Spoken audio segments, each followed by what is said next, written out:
Muito bem, você está aqui na Rede Comunidade de Televisão, nosso programa Economia e Desenvolvimento na região metropolitana de Porto Alegre e no litoral norte, Xangri-Lá, Atlântida, Capão da Canoa e Capão Novo. Eu quero lembrar para vocês que o livro Reengenharia do Humor, do engenheiro Oscar Algair, que participa aqui do programa, certamente ele vai virar com mais frequência. Esse livro, Reengenharia do Humor, vai ser também lançado na Feira do Livro, no próximo dia 14, na quarta-feira desta semana, às 19 horas, na Livraria Palmarinca. Procure lá, Livraria Palmarinca, na Feira do Livro. Vale a pena, um livro maravilhoso, muito humor, quer dizer, a vida como acontece dentro de uma obra de construção. Coisas maravilhosas acontecem, boas histórias contadas pelo engenheiro Oscar Algair. Bom, nesse espaço do programa, eu recebo o nosso amigo Celso Arruda. Celso, contador, empresário, prazer, consultor empresarial. E aí, prazer, está aliviado com a eleição do Bolsonaro?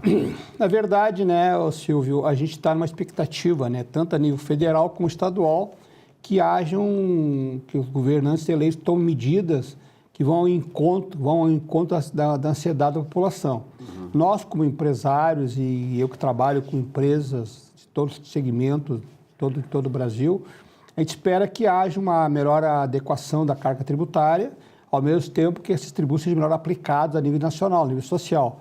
No Estado, a gente sabe que a situação é um pouco mais complicada, o Estado realmente está pré-falimentar, mas na União há uma expectativa na mudança da legislação tributária, uma redução dos impostos, é difícil, mas pelo menos uma facilitação, isso possibilite que os empresários se mais tranquilos poder produzir melhor, gerar mais emprego e que a sociedade como um todo se recupere.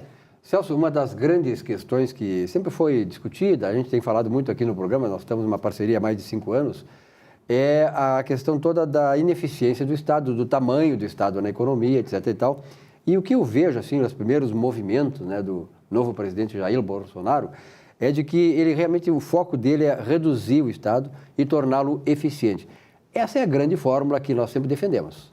Na verdade, exatamente isso, né, Silvia? O que acontece é que o Estado, se nós pegássemos, tu que é um jornalista competente e trabalha há algum tempo, não usei muito tempo, senão tu vai ficar um pouco bravo comigo, né? Pouco tempo. Há pouco tempo, a gente vê a retrospectiva a nível jornalística, e há 40, 50 anos se falava no inchaço do Estado, e nada foi feito. Foi mais inchado ainda. Mais inchado ainda. Hoje, o tamanho do Estado, ele está inconcebível, é impossível nós, sociedade, conseguir cobrir os custos desse Estado ineficiente, caro, complexo e que favorece a corrupção. Que, infelizmente, a gente vê no Brasil hoje toda a operação Lava Jato, toda a questão de moralização, a gente já viu empresários presos, políticos presos, mas a nível das organizações internas do poder público, dos funcionários públicos, a gente não vê ninguém. E ali a corrupção corre solta e continua correndo. Então, se esse Estado não for enxugado, não for assim reduzido drasticamente, a sociedade não vai conseguir pagar esse Estado muito caro e muito ineficiente. Eu vi um dado essa semana, né, que começou a surgir esse dado a partir de que a equipe econômica do Bolsonaro está tendo acesso a esses dados. Olhem só, 75% dos recursos arrecadados nos 3 níveis, União, Estados e municípios, 75% é para pagar a folha de pagamento. Quer dizer, esse inchaço, nada contra pagar os trabalhadores, mas é muita coisa, não poderia chegar mais do que 50%, já seria muito grande. Então, essa decisão do presidente de tirar ministérios, acabar com algumas empresas estatais e fazer um certo remanejamento nessa questão, não contratar mais, quer dizer, e deixar que a máquina pública vá sendo azeitada, porque, na verdade, o que nós precisamos, né, Celso, não é uma máquina grande, mas que seja eficiente, que seja enxuta e eficiente. Na verdade, né, se nós olharmos historicamente a nível de economia mundial, sempre que o Estado mete a mão, né, está no Brasil, ele é ineficiente. A gente costuma dizer que a Rússia caiu de podre. Era uma economia totalmente estatizada e não funcionava.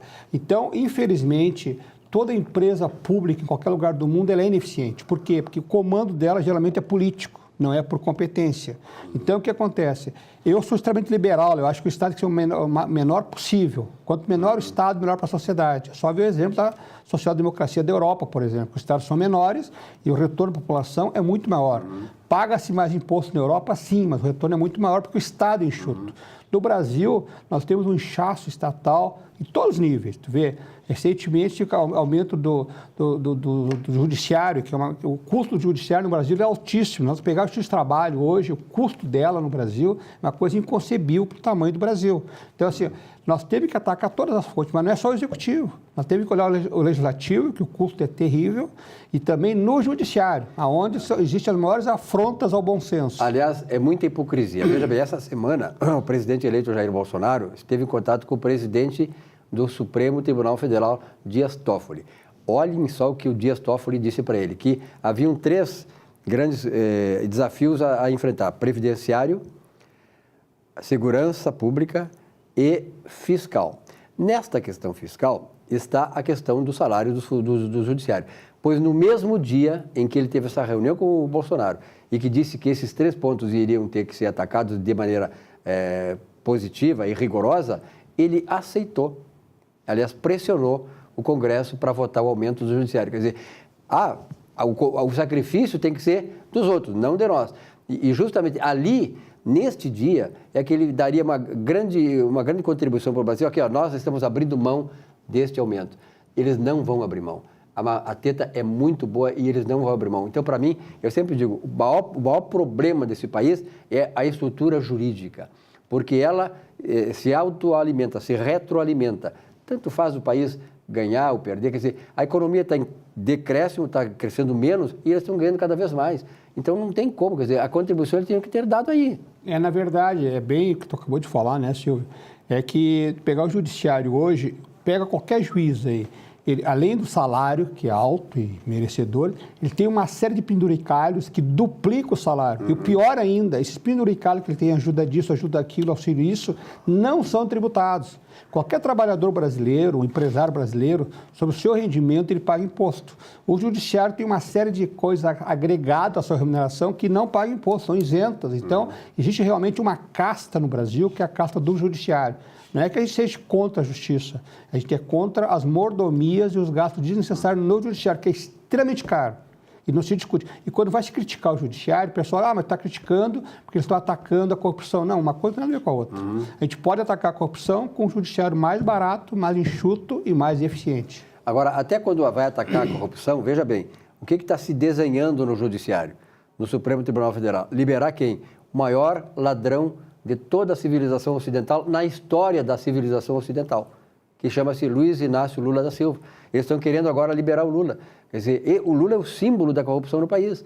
E essa vai ser a contribuição que o judiciário vai dar de novo. Quer dizer, olha, eu sinceramente, o Lula para mim era um grande líder popular, ele poderia ter sido tudo, mas ele se perdeu. Ele poderia ter sido, eu sempre digo isso, nunca votei no PT, porque conheço a ideologia que vem atrás, mas o Lula poderia ter sido o primeiro Nobel da paz que nós no Brasil poderíamos ter. E ele se perdeu no jogo. Ele deixou se envolver, sei lá, e acabou sendo hoje, entra no Google, bota lá, qual o maior ladrão do mundo? Aparece Lula. Quer dizer, uma invenção da sociedade. Então, lamentavelmente, o Lula caiu, foi para os descaminhos, e ele que poderia ser um grande líder, ele foi líder até uma certa época, e a gente respeita isso, a liderança do Lula, mas só que ele se perdeu, e aí não tem como, tem que pagar pelo que fez. Exatamente isso, né, Silvio? O Brasil, até quando ele foi eleito também, não votei nele, eu sempre tive uma expectativa do Brasil ter uma experiência um pouco de centro-esquerda. O Brasil, historicamente, sempre foi de centro-direita. Então, ele teve uma experiência maravilhosa. Só que, infelizmente, ele se perdeu. Foi o maior corrupto que esse país já teve. E o partido todo, como um todo, desviou recursos imensuráveis que a gente não consegue nem avaliar o que causou de prejuízo para a população, porque na hora que o dinheiro ele é corrompido, ele vai para outro destino que não voltar para a população, nós estamos prejudicando, matando gente nos hospitais, aumentando a violência, e tudo isso por causa da corrupção que o PT exacerbou, colocou a níveis imensuráveis. E por isso teve a resposta nas urnas. Celso, obrigado pela tua presença aqui, né? Venha mais vezes, né, agora, porque eu acho que a gente vai torcer, claro, que tudo dê certo. As barreiras, os desafios são muito grandes, mas a sociedade tem que fazer a sua parte. Nós fizemos a nossa parte, demos um voto de confiança para o novo governo e tomara, eu vejo pelos sinais que está acontecendo, né? Não tem indicação política, quer dizer, não é qualquer um que vai lá, tem algum político, claro, vai ter que ter eficiente, vai ser que ter eficiente, não vai ser pela indicação de partido, mas de segmentos que conhecem a pessoa, como foi a ministra da Agricultura, né? Que é uma parlamentar, mas que tem atuação forte no meio do agronegócio. Então, que todos os segmentos sejam representados e muito bem representados para que nós possamos, como diz o presidente, né, fazer deste país uma grande nação. Celso, obrigado pela tua presença. Eu que agradeço. Um rápido intervalo, já voltamos aqui com o nosso Economia e Desenvolvimento. Até já.